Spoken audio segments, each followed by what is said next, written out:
Hey, welcome back to Overhead Athletics. Today we're going to talk about hip stiffness, inflexibility in the hips, preventing athletes from getting distance towards the target, striding towards the target, and getting their chest forward at the end of the throw.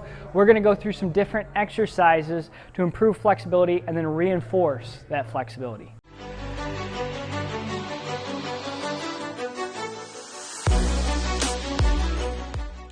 Max Wardell, overheadathletics.com, joined by Dom, Overhead Athletics trainer. We're going to go through a little hip warm-up. Before we do any sort of loaded stretching or any sort of passive stretching, we always like to do a warm-up. So here's our little warm-up. Figure eights, he's got a 20-pound dumbbell, good spinal posture. He's just doing figure eights.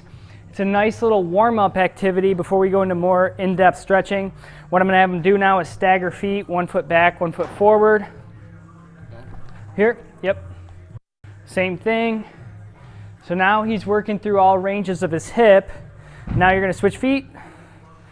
Just getting him moving a little bit, loaded a little bit, working through some different ranges of his hip. I like to follow this by, you can drop that.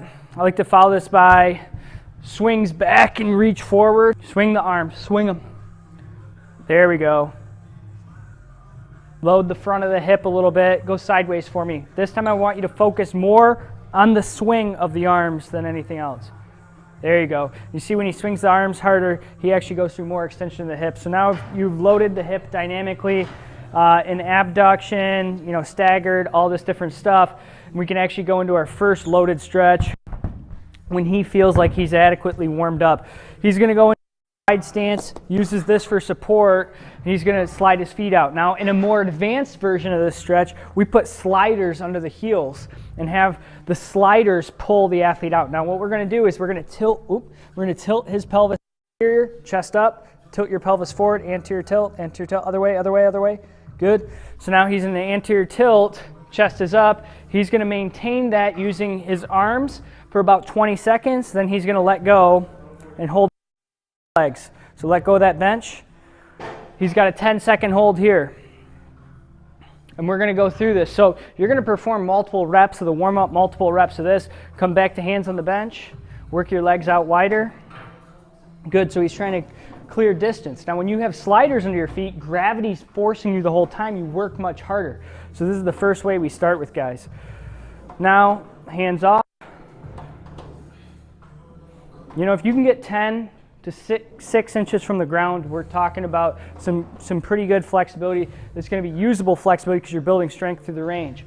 He's then going to come out of the stretch when he gets fatigued. You don't go past fatigue.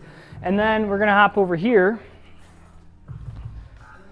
So in loading or on loading, he's rotated. His athletic fielding stance facing forward. Boom, I let it rotate me. Pulls me, don't let my feet turn, and then I got to pull all the way out of it.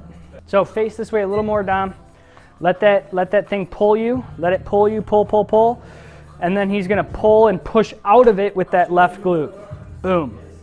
Now, what I like to do is I like to let that thing really pull me slowly. So step out a little bit so you have another nice little room. Now let that thing pull you in all the way.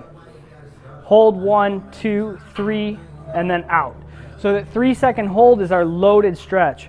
We can see that active loaded stretching is often as successful, sometimes even more successful, but let yourself get all the way down, bend. It's as successful as our passive stretching for improving range of motion, but we can simultaneously increase strength. So we go set of 8 to 10, maybe 3-4 sets per side, working on hip internal rotation and actually loading that glute. So now we've loaded into abduction, we've loaded into this phase of the throw. Now we're going to hop back over to where we were before. We're going to talk about loading the hamstrings a little bit. Simple way we showed before in a loaded stretch like this. What we're going to do here is a little bit of a regression from that. Foot on the bench, chest forward. So walk that foot back, toes forward here. You can point the toes up or you can point them down. I usually like down, slight bit of bend just to protect the knee a little bit. He's going to rotate his hips in so he hits all of the hamstrings. Chest up tall, 10 seconds. These are isometrics. And then he's going to relax. He's going to do 5 there. Then he's going to try to increase his range and inch his foot back. The farther the foot goes back, the harder. Once he does 5 like that, and then 5 with it a little farther back, that's the end of the repetition, end of the set. And then Dom would be ready to do that in an open format where he's going all the way down. You can see Dom has pretty good hamstring flexibility. If we're going to work with Dom and his flexibility, we're going to say we're going to work on those adductors a bit more in those first stretches. So hamstring, hip, anterior, and internal, lateral, hip flexibility, loaded stretching, loaded flexibility. We'll see you guys in the next one.